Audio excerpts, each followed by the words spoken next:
mudou para femoral e eu participei bastante dessa transição de Sones para femoral. E o que a gente tinha de vantagem? Meninos, aqui o ar-condicionado está uma balada. Vocês estão ouvindo daí ou está tudo bem? Para mim tá tudo certo. Ah, então tá bom. Então deixa, porque senão daqui a pouco eu morro cozida aqui. Mas ele ligou. Ligou, eu acho que ligou sim, eu acho. Ele vai falar dele.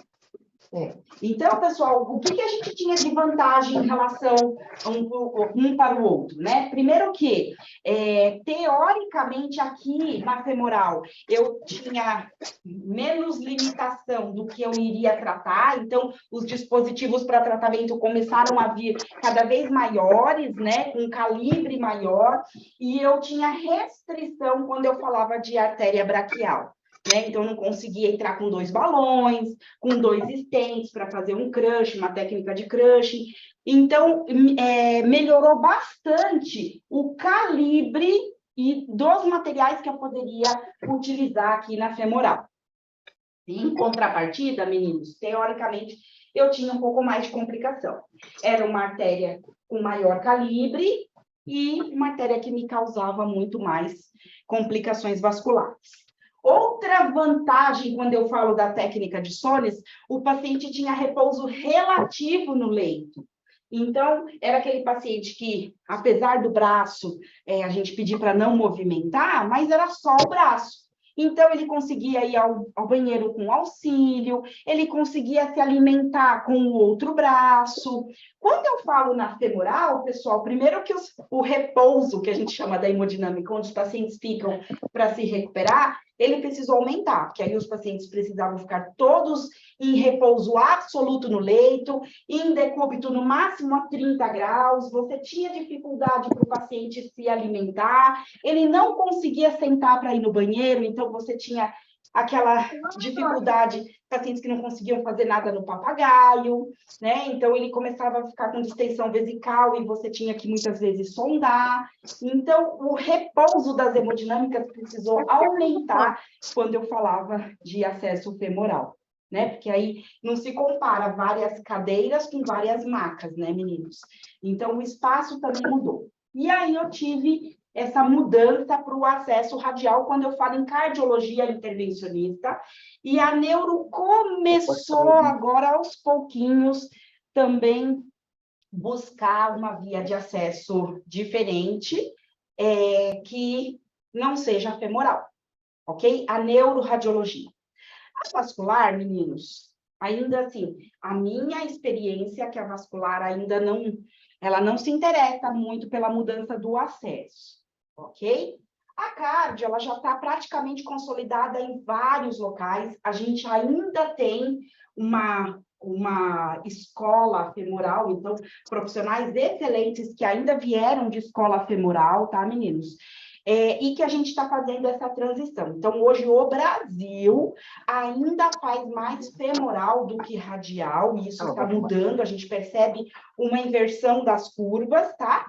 Em alguns locais fora do Brasil, essa curva já se inverteu. Então, só faz femoral quando realmente eu não tenho o acesso radial. Eu tenho impossibilidade do radial ou do lunar, ok? A gente vai falar um pouquinho para frente a vantagem do radial, que é principalmente as complicações vasculares que melhoraram bastante, tá? Mas eu tenho catéter, por exemplo, você tem que fazer procedimento vascular lá na poplite. Uhum. Ele tem tamanho? Então, dependendo do local, não. Dependendo do local, não. Essa era a minha dúvida. Mas, por exemplo, quando eu falo em abdominais, por que eu não conseguiria fazer? Mas eu percebo que eles ainda têm... Mesmo na abdominal. Não, né? Então, é aquela história, eu vou fazer uma avaliação de subclave, é capaz dele fazer pela femoral, falei, nossa, mas pelo amor de Deus, não pode fazer pela radial para avaliar a subclave, é tão mais fácil, não é? Mas a gente percebe que eles ainda estão numa escola, num tempo diferente, então eles têm mais segurança. E eu sempre brinco no final da aula, mas eu vou começar com a pergunta agora só para a gente... Qual que é o melhor acesso? Né? Realmente é aquele acesso que eu tenho um risco de menor complicação vascular? Será que esse é o melhor acesso mesmo? Eu brinco que o melhor acesso é aquele que o médico tem proficiência para fazer, né? Oi, Porque... Iva, Oi, licença. Não é por isso que o paciente tem que fazer um Doppler antes dos procedimentos? hoje não. Ultrassom? Não, é ultrassom.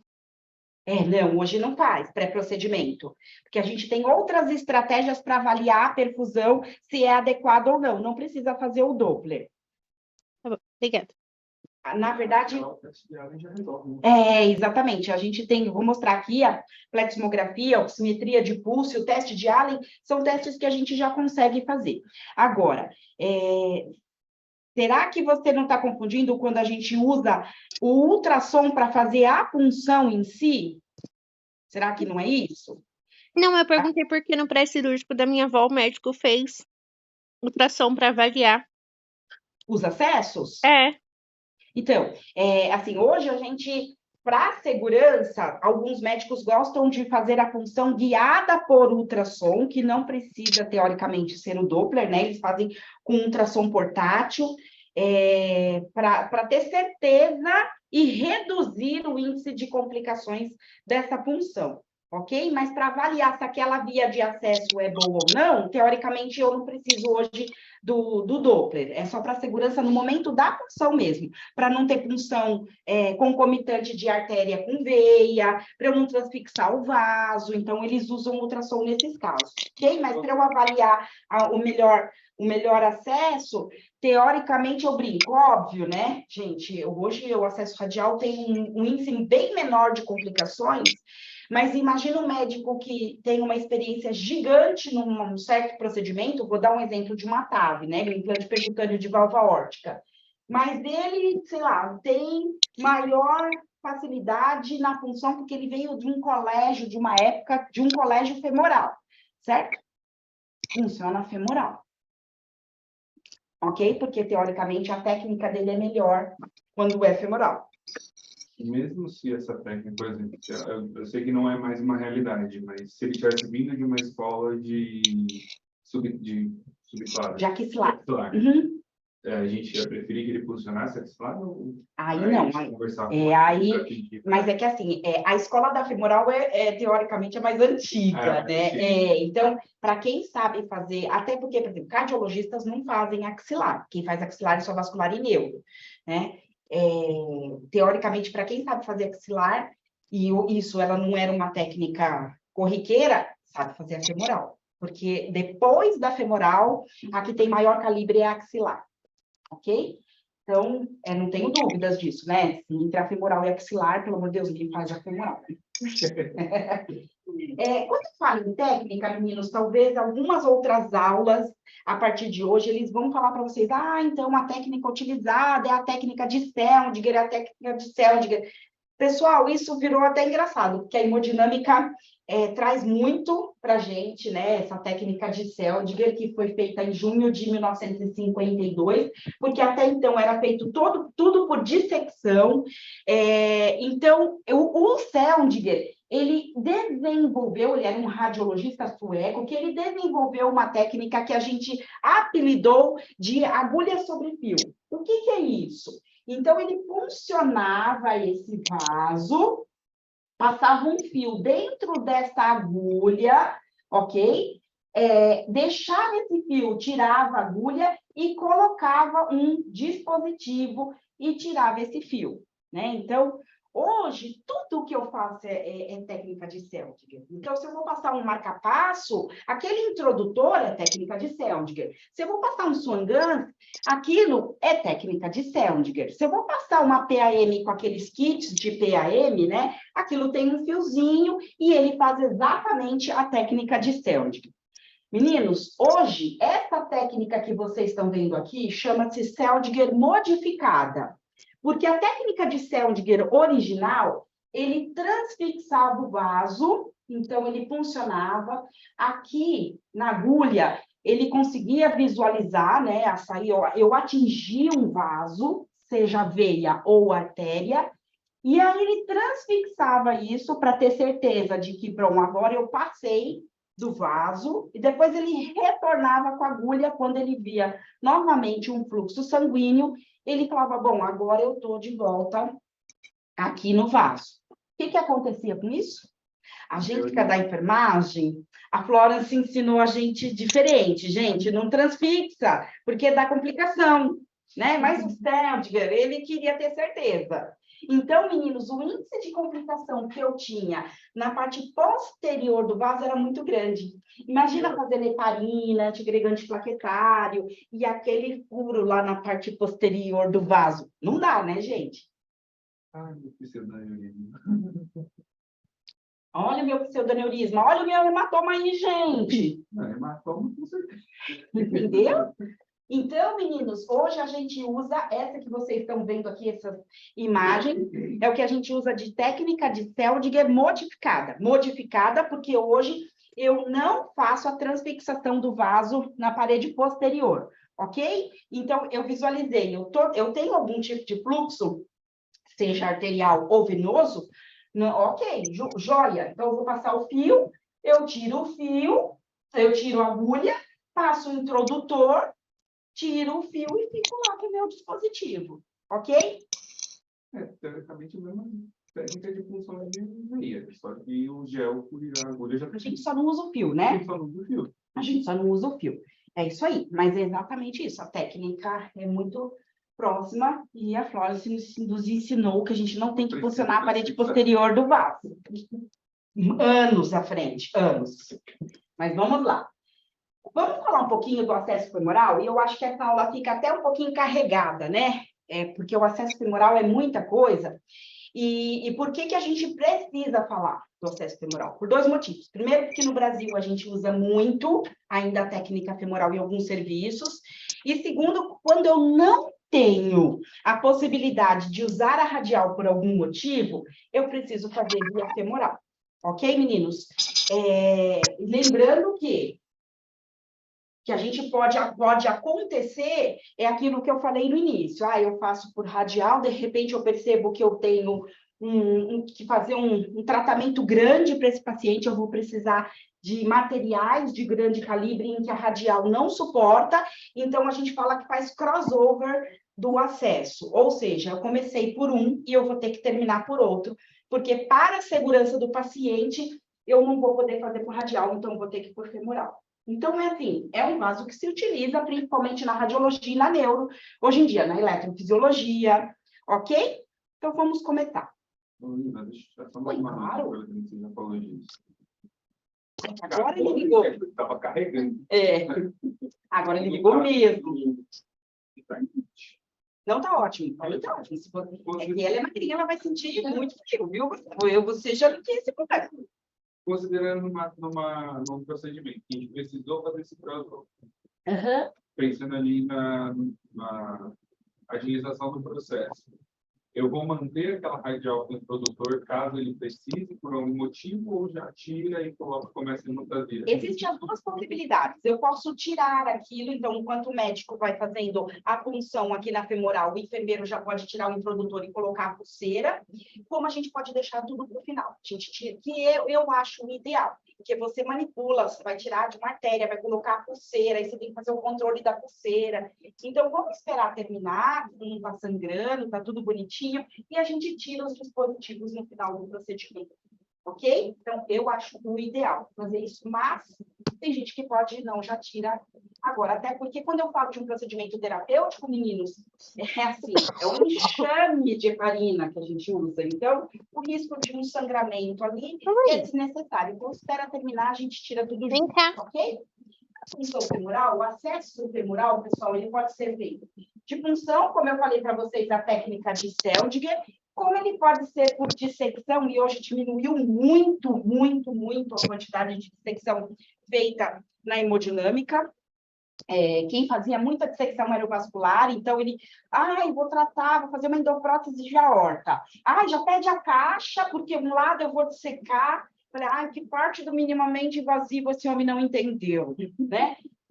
Só que hoje eu já tenho dispositivos que, inclusive introdutor, inclusive endopróteses, que elas aceitam por punção, ok? Então, hoje, cada vez menos, eu estou utilizando na hemodinâmica a dissecção. Dissecção é aquela história, abertura de planos, você exterioriza tudo aquilo, depois você sutura, o risco de infecção é muito maior, quando eu falo em uma punção, tá? Meninos, eu quero que vocês observem nessa punção, isso aqui é um introdutor, como ele fica mesmo, né? Então, aqui é uma extensão, aqui é o hub que a gente fala, que é uma válvula hemostática, que fica aqui no início do introdutor, e aqui ele tem uma corzinha, vocês estão vendo que é aqui azul escuro? Os introdutores, eles são, a gente consegue diferenciar isso internacionalmente, o tamanho do introdutor pela cor que ele tem aqui no hub. Ok? Então, esse eu sei que é um introdutor 8 frente. Então, eles começam a ter cor a partir do 4 frente. Ok? E eles têm cor até o 12 frente. Antes do 4 e depois do... Antes do 4 é assim, é uma linha. Então, é muito pequenininho, não precisa de cor. Depois do 12, já é um esgarçamento, seja o tamanho que for. Então, tanto faz a cor do introdutor. Mas, para a gente controlar ali nos que mais utilizam, a gente sempre faz por cores, tá? Então, eu sei que esse é um 8 frente, que na maioria das vezes veia, eu posso funcionar com 8. A eletrofisiologia, que usa bastante veia, utiliza muito o introdutor 8 frente. Ok? Na cardiologia, a gente usa entre 5 e 6 frente, principalmente se são procedimentos diagnósticos, e precisa de um terapêutico que eu vou usar dois stents ao mesmo tempo, aí eu preciso de até 7 frente. Mas dificilmente eu uso no meu dia a dia para cardiologia um introdutor 8, ok? E, afinal de contas, que local é esse da punção? Então, a gente vai hoje falar sobre punção, tá, meninos? Qual que é o local ideal para eu fazer uma punção de femoral? Aí a gente vai lembrar um pouquinho da anatomia, tá, meninos? Para o médico conseguir fazer e achar o melhor local. Hoje, como a Pri até comentou, tem alguns médicos que utilizam o ultrassom no momento da punção. Isso facilitou muito e diminuiu muito as complicações. Mas para ele visualizar o local correto, a diferenciação ali do que eu tenho de nervo, artéria e veia. Antigamente, a gente não tinha esse recurso, então a gente tinha aqui no Super-Homem Visão Além do Alcance. Lembrando da anatomia, tá? Lógico que os pacientes têm algumas variações anatômicas, mas a maioria da população, quando eu falo de anatomia, é dessa forma. Então, eu tenho a crista ilíaca, que é esse osso que a gente tem aqui, no de vocês aparece no meu não, porque o sobrepeso não me permite. E eu tenho aqui o osso pubis, né, o osso pubiano, e entre a crista ilíaca e o osso pubiano, eu tenho o que a gente chama de ligamento inguinal, justamente esse ligamento que a gente tem aqui, bem na raiz da coxa, ok? Eu percebi depois de um tempo que talvez antigamente os professores de anatomia ensinavam para a gente que o corpo humano todo era formado por nave, um sanduíche de nave.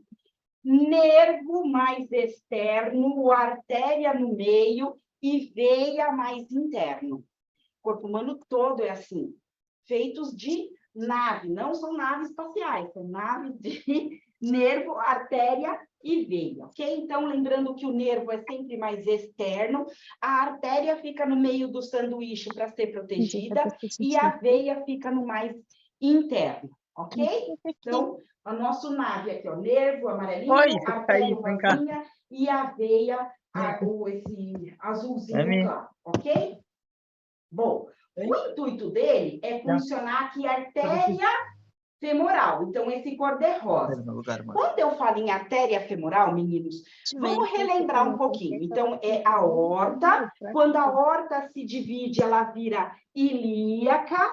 Quando a ilíaca passa do ligamento inguinal, porque é o mesmo vaso. Quando a ilíaca passa do ligamento inguinal, ela passa a se chamar artéria femoral. Ok? Então, é o mesmo vaso de ilíaca, só que antes do ligamento ela é ilíaca, pós-ligamento ela se chama artéria femoral comum. E por que artéria femoral comum? Porque ela vai ter uma divisão entre a artéria femoral superficial, que é a que vai percorrer a coxa, que vai virar poplítea, que vai virar tibia, vai se bifurcar e virar tibial e fibular, ok? E tem a profunda, a artéria femoral profunda, que ela irriga os órgãos genitais e a raiz interna da coxa, ok? O meu alvo, meninos, é a artéria femoral. Meu alvo é a artéria femoral comum. Então, ele vai precisar imaginar que uma artéria femoral comum, antes dela ter a divisão, ela tem que estar abaixo do ligamento inguinal e ela tem em torno de 6 centímetros.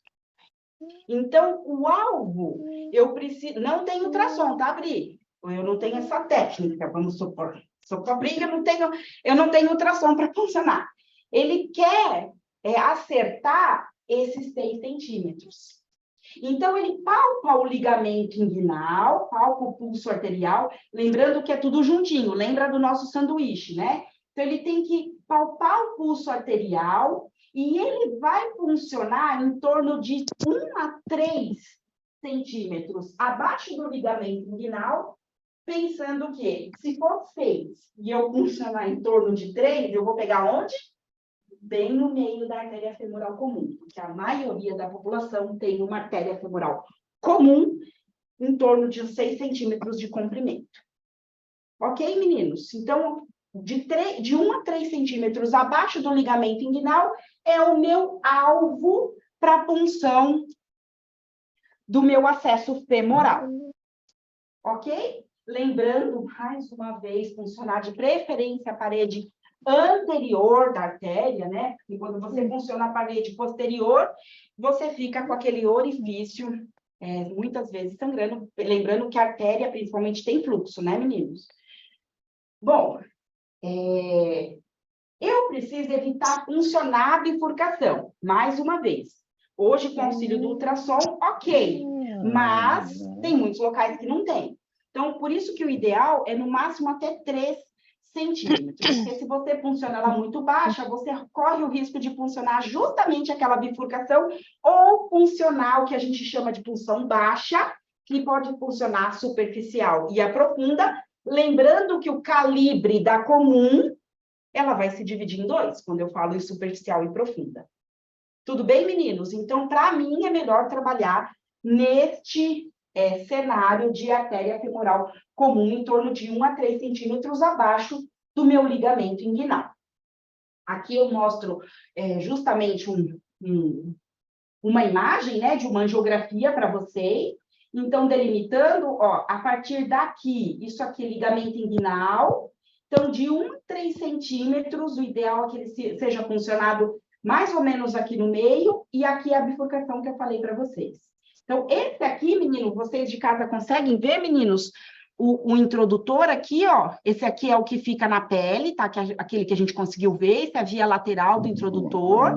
Isso aqui, toda aquela parte dos planos, né, de pele, derme, epiderme, até chegar no vaso. Então, vejam vocês que aqui ele conseguiu funcionar bem no meio da artéria femoral comum. E muitas vezes sem o ultrassom. É que isso é prática, tá, meninos? E mesmo com pessoas com muita prática, eu brinco que a gente tinha um médico, hoje, inclusive, ele é um médico do cílio, assim, espetacular, que eu brincava que ele chegava lá na porta da sala, se ele atirasse a agulha, assim, que nem dardo, ele acertava a artéria femoral comum. E homem que sabia funcionar bem.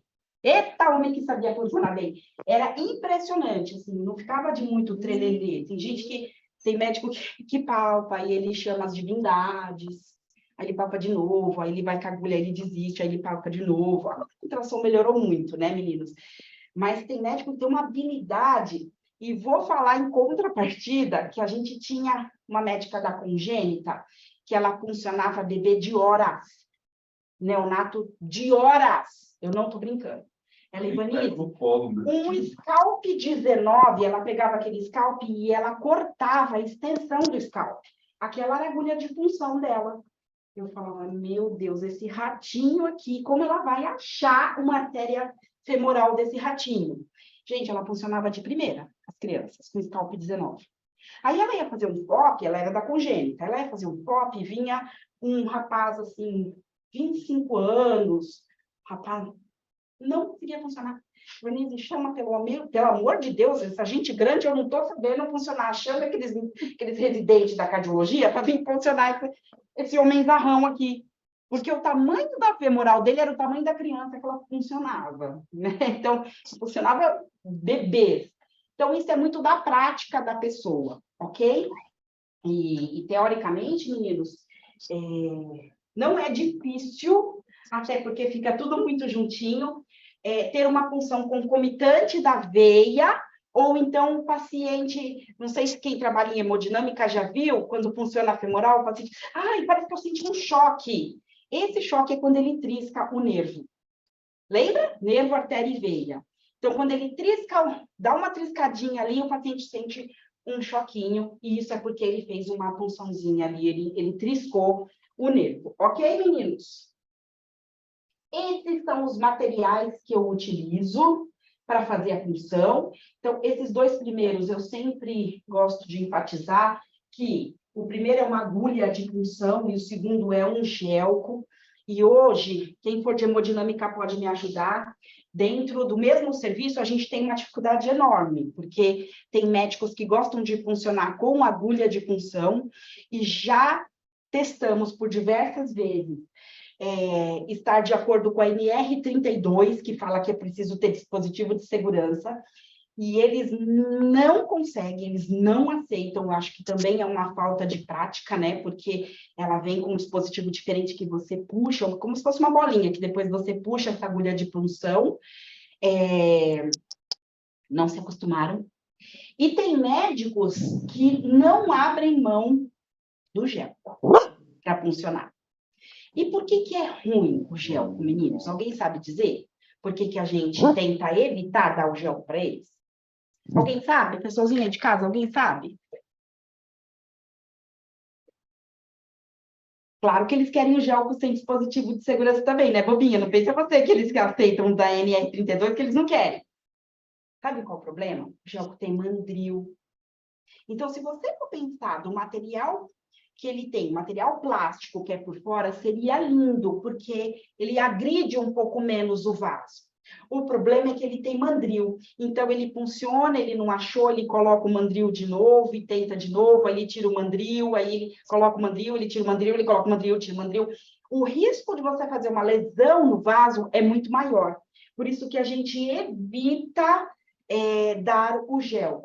Hoje a gente tem os dois sem dispositivo de proteção, porque eles não aceitam, mas a gente força um pouco de utilizar a agulha de punção, porque a agulha de punção não tem um mandril, que isso causa lesão no vaso. Ok, meninos?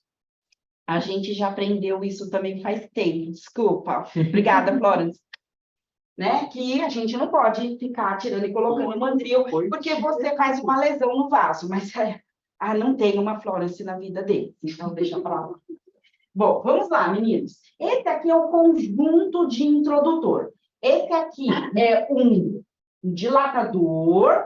Esse aqui é o introdutor em si, tá? Eu tenho uma estrutura aqui que fica dentro do vaso, tem em torno de 11 centímetros. Eu tenho os pediátricos, que tem em torno de 5,5 a 7,5. O adulto tem em torno de 11 centímetros, essa parte aqui, tá? E eu tenho introdutores maiores. Eu tenho introdutores de 16, eu tenho introdutores de 80, eu tenho introdutores de 90 centímetros, tá? Que mais a vascular que usa? Esses mais longos. Aqui é uma via lateral do introdutor, e isso aqui é uma torneirinha de 2 vias, que fica na via lateral. ok? Esse aqui é o hub que eu falei para vocês. Aqui é uma válvula hemostática que quando eu funciono, vocês viram naquela foto que quando eu funciono, deixo dessa forma, ó, o sangue não sai por aqui. Justamente porque nessa partezinha que vocês estão vendo onde entra o catéter, eu tenho uma válvula hemostática, ou seja, quando eu tiro o catéter, essa válvula faz o papel de não deixar sangrar para fora desse dispositivo, ok? Oi? É igual o tubo de coleta. Igualzinho o tubo de coleta, exatamente, aquela válvula hemostática. E eu tenho esse fio guia que está aqui por dentro, ele já está montado, né? Esse fio guia, que também vai ser aquela agulha sobre fio. Esse é o fio que eu falei para vocês que vai me auxiliar na função. Então, ele funciona ou com agulha ou com gelco. Esse dilatador fica dentro desse introdutor, como vocês estão vendo ele montado aqui. E por que eu preciso usar o dilatador? O nome já diz, dilatador. Por quê? Porque, teoricamente, meninos, esse orifício aqui é 6 frente também. 6 frente é um orifício grande. Então, para eu não causar uma lesão muito grande no vaso, eu coloco esse dilatador, porque ele tem uma ponta bem fininha, e ele vai aumentando a abertura desse vaso, artéria ou veia, ele vai aumentando com a proporção que eu vou colocando isso no paciente. Então, é de uma forma mais suave. Eu brinco que eu não esgarço de uma vez, eu vou esgarçando aos pouquinhos. Porque ela vai virar 6 frente de qualquer jeito. Mas eu não faço um orifício de uma vez 6 frente. Então, eu vou com ele menorzinho, que é a ponta do dilatador, e depois ele vai aumentando até chegar nesse calibre aqui de 6 frente. Depois eu vou tirar esse dilatador, eu vou tirar esse fio guia, e eu vou ficar apenas com esse introdutor. Parênteses, meninos. Isso aqui é uma via lateral direto num acesso, certo? Eu faço medicação aqui? O que vocês acham? Tá num procedimento, aí o médico fala, sei lá, não tem anestesista, tá? Faz um Zofran, vou dar um exemplo. Aí eu posso fazer o Zofran aqui? O que vocês acham? Não. Na via lateral. Não. Não posso por quê?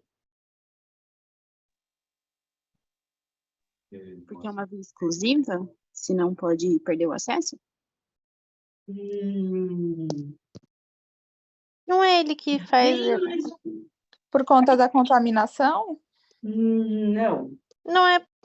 Não sei. Não é por conta da hemostasia? Não é ele que está fazendo equilíbrio das pressões lá dentro? Não. Por que Porque é uma via arterial, né? Quem falou? Quem falou? Adélia. Adélia, exatamente isso, meninos. Eu estou falando que, na maioria das vezes, isso aqui é uma via arterial. Eu faço medicação na via arterial? Não. Minha medicação é, assim, Tá na venosa. num estado normal do paciente. Eu fico fazendo medicação na via arterial? Lembra que isso pulsa, certo? Isso tem um fluxo, isso tem uma pressão. E qualquer coisa que eu injeto nessa artéria, o risco de fazer trombo é maior. Então, eu busco não utilizar. Eu tô com uma senhorinha que desceu, veio do pronto-socorro e ela tem uma fragilidade capilar enorme, e aí o Bruno, lá no PA, conseguiu funcionar para mim com 24, um 24 assim, 24 cabelinho, em que ele colocou, né, um monte de coisa em volta para ninguém chegar perto, porque ninguém conseguiu funcionar. E ela é um infarto com supra, está na hemodinâmica, e ela parou. Eu faço a adrenalina, a atropina, tudo aqui na via lateral do introdutor, mesmo sendo arterial? Claro que sim, meninos. Claro que sim. Para quem faz pelo tubo, né, quem dirá que eu... Imagina, o quê? Essa virou a via de escolha. Por isso acontece? Acontece. Até porque, meninos, às vezes, quem já participou de uma emergência na hemodinâmica, sabe que o risco da gente perder um acesso, ou uma infusão rápida, ou ter que infundir 2 tipos de droga em vias diferentes. Então, eu tenho uma viazinha que o Bruno me mandou aqui, 24, e o anestesista, pelo amor de Deus, me corre um bique, adrenalina, atropina, tudo no mesmo acesso, no 24 que o Bruno me mandou, que não vai dar certo. Meninos, 2 segundos. Não vai dar 2 segundos que essa via vai para o espaço, entendeu? Então, aí é um caso que a gente pode fazer, mas no dia a dia, não. A mesma coisa quando a gente fala, professora, mas quando ele está com marca-passo, é uma via venosa, não é arterial, certo? O marca-passo, vamos supor, está com o introdutor aqui na jugular. Ele é veia, e eu, teoricamente, não vou ficar funcionando ele, eu vou fazer tudo aqui pela via do lateral do introdutor. Também tomem cuidado, meninos. Primeiro que, dependendo da pressão que você fizer, você pode deslocar o marca-passo, tá? O risco, que aí eu cito o que elas falaram, você fica utilizando, o risco de infecção é maior, porque você manipula muito aquele acesso, né? E a gente está falando de um marca-passo que está inserido lá no ventrículo direito, né? Então, assim, deixa essa via um pouquinho mais...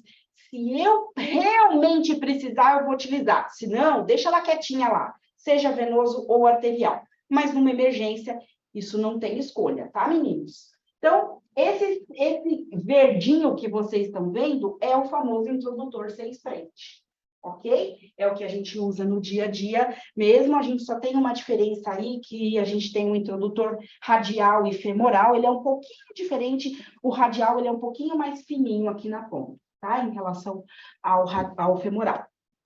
Esse é o material que a gente utiliza. Então, essa é a função que eu falei para vocês, e ninguém dê risada dos meus campos, porque eu guardo com muito carinho essas fotos, que era lá do Hospital São Paulo, se vocês querem saber, tá bom? Guardo com muito, muito carinho, meus campinhos de pano, ó que bonitinho, gatinho, tadinho, mas era um local que a gente aprendia muito.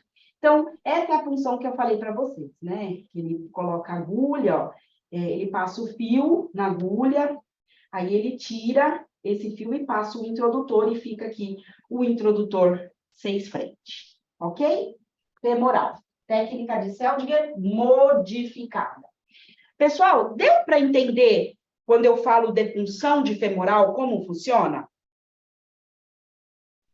Então, hoje eu tenho recurso realmente do ultrassom, hoje realmente a gente usa um pouco menos essa via, mas muitos lugares ainda tem. Deu para entender quando eu falo que é uma via retrógrada, que eu estou funcionando a femoral e estou indo em direção ao coração, então é minha via retrógrada, ok? Mas, meninos, em contrapartida, eu tenho algumas complicações quando eu falo em acesso femoral, tá? Em algumas complicações que elas podem ser realmente letais. Então, tem complicações mais simples do dia a dia, mas tem complicações que podem levar o paciente realmente a óbito, né? Então, a primeira delas é o hematoma, e a gente vai falar de cada uma, tá? A primeira delas é o hematoma, e a gente vai tentar entender até um pouquinho a diferença do que é hematoma e equimose, tá? Que são coisas diferentes. O pseudoneurisma, que acontece assim com uma frequência muito maior do que a gente imagina. O hematoma retroperitoneal, que se não cuidar o paciente morre, né? Eu falo que quem tem esse hematoma retroperitoneal ganha vida de novo, dependendo da proporção. A fístula arteriovenosa, que a gente vai... teoricamente, esses 3 aqui mais embaixo, a gente vai falar um pouco mais rapidamente, porque a fístula é aquela função concomitante, lembra de como é muito próximo, então artéria com veia. A trombose é justamente porque eu estou entrando com dispositivos que o organismo reconhece como dispositivos estranhos, e a primeira defesa do corpo é fazer trombose naquele local, né? Ele manda as células de defesa, manda os agregantes plaquetários, faz toda a cascata de coagulação, e isso aqui não passa de uma defesa do organismo, só que é uma defesa ruim, quando a gente fala em acesso, ok? E a infecção que ninguém não está suscetível a ter, porque eu estou falando que é uma porta, tá, meninos? Então, vamos pensar em fatores de risco. Quais pacientes têm um risco maior de ter essas complicações vasculares? Então, claro, os pacientes hipertensos, e é por isso que mesmo o paciente em jejum, meninos, o ideal é que ele tome com um pouquinho de água as medicações hipotensoras, porque eu estou mexendo com a artéria. Então, se eu conseguir diminuir um pouquinho aquele fluxo, diminuir um pouquinho aquela pressão, eu tenho um risco menor, né, de complicações. Os pacientes que já estão anticoagulados, então, quando eu falo em artéria femoral, pensa aquele paciente que tem fibrilação atrial e é anticoagulado, por exemplo, com Marevan. Esse paciente é um problema para mim. Ele era, né? Pensando agora em radial, melhorou muito isso. Mas ele era um problema. Por quê? Esse paciente, eu vou dar um outro exemplo clássico. Pacientes que têm troca valvar por uma prótese mecânica. Pessoal, tira a anticoagulação desse paciente. Ele morre.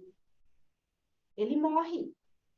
Então, eu não posso tirar a anticoagulação. O que eu tinha que fazer, meninos? Eu tinha que internar este paciente, eu tinha que trocar essa anticoagulação oral para uma heparina de baixo peso molecular. Aí eu mandava esse paciente para a hemodinâmica depois da troca. O risco de sangramento dele continua mais alto do que os outros pacientes. Aí eu devolvia ele para o quarto, o médico fazia a troca da heparina de baixo peso molecular para a anticoagulação oral e esse paciente ia para casa. Mesmo assim, o risco dele é aumentado. Ok? Os pacientes obesos, não sei por que a gente mais gordinho tem essa mania de achar que a gente tem mais complicação, estou entendendo, mas tudo bem. Brincadeiras à parte, os pacientes obesos têm mais complicações. Quando eu falo em femoral, principalmente, a gente já percebeu que na radial também, né, a compressão é um pouquinho mais difícil. Então, enfim, hoje a gente já tem pulseiras específicas para pacientes que têm um pulso muito largo, mas eles acabam, principalmente quando eu falo em infecção, tá, meninos? Porque realmente a gente brinca que nossa barriga, nós estamos com tudo em cima. A barriga em cima da coxa, as peles da coxa em cima do joelho, nós estamos com tudo em cima. Então, é um problema. Bom, introdutores de grande calibre, isso é óbvio, né? Quanto maior o orifício do vaso, maior é a chance de eu ter um sangramento ou um tipo de complicação. Punção arterial alta ou baixa, o que é isso? Punção arterial alta ou baixa? Alta, quando eu digo acima do ligamento inguinal, já lá não é mais femoral.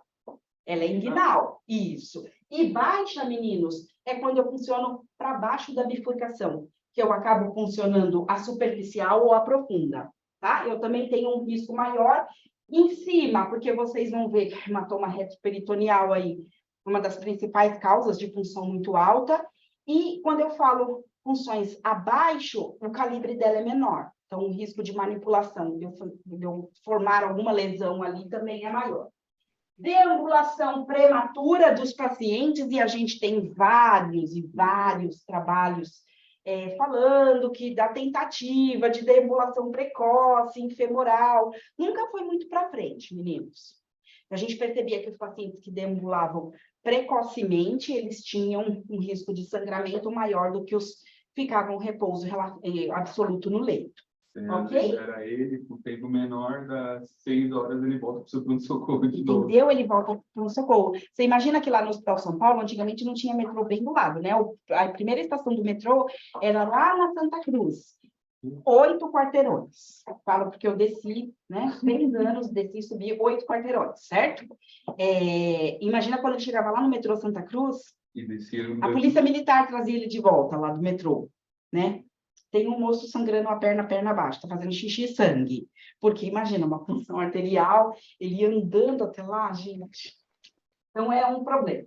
Bom, e a compressão inadequada, e eu reforço que muitas instituições hoje do Brasil, quem faz a compressão é a equipe de enfermagem. Então, eu digo que a gente tem uma parcela de compromisso na redução dessas complicações. Tá, meninos? Quando a gente fala em compressão inadequada. Vamos começar com hematoma. Meninos, quando vocês batiam a cabeça, o coco no chão, batia o coco no chão quando era pequena, e aí formava o que a gente chamava antigamente de galo. Não chamava de galo? Meninos aí de casa, não chamava de galo? Ou só minha mãe chamava aquilo de galo? Ih, formou um galo na testa. Essa menina hoje está com um galo na testa. Galo. Não posso opinar se não denuncio idade, né? É isso aí, olha, já estou denunciando a minha, né? Bom, formava um galo. E aí era muito engraçado, porque no caso da minha mãe, ela vinha... A minha mãe era muito, muito brava, tá, meninos? Então, quando a gente caía, a gente sentia menos dor do galo em si do que do grito e do tapa que a gente levava na bunda, entendeu? Porque estava fazendo algum tipo de arte. E aí ela vinha lá da cozinha, ou com uma colher, ou com uma faca. Eu falei, pronto. Quando ela vinha com a faca, eu falei, a morte não certa, né? Ela ou vai arrancar esse galo com uma faca, do jeito que ela era, ou ela vai me matar. Alguma coisa assim. Mas, sabidamente, para que eu não trazia o garfo, a colher, ou a faca Para colocar a parte gelada em cima do galo. Você viu como nossa mãe também era Florence Nightingale? Ela fazia compressa fria para reduzir este hematoma. Pergunta: quem tem uma carteirinha de